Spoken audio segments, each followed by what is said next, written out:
Օրներից մեկը, եթե չեմ սխալվում, ասեց, որ ձեր դեմ ինչ-որ հաղորդում պետք է ներկայացվի կամ ժողովրդի լեզվով ասած, այսպես գործ տալու մասին ակնարկեց,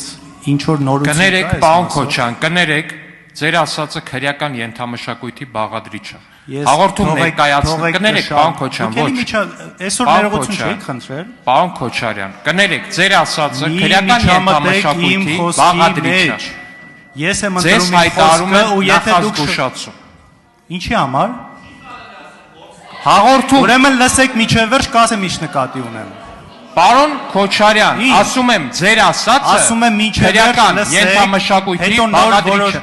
Ասում եմ հիմա դուք ինձ լսեք, պարոն Քոչարյան։ Ձեր ասածը քրեական ենթամշակույթին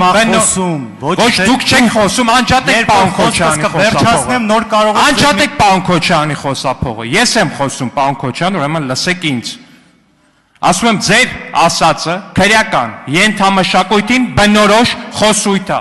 Հայաստանի Հանրապետությունում չկա նման բան ու չկա մի պատգամավոր, որ կարա այս դահլիճում ոստիկանությանը հաղորդում ներկայացնել է անվանի գործ տալ։ Եթե կա նման պատգամավոր, նրա խոսափողը կանջատվի։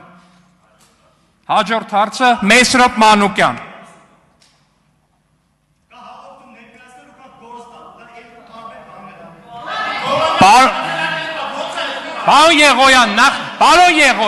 Պարոն Եղոյան, նստեք, ձեզ հայտարարվում է նախազգուշացում, նստեք ու մի միջամտեք։ Պարոն Եղոյան,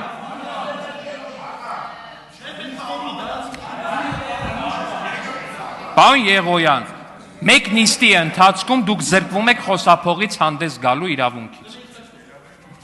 Պարոն Եղոյան։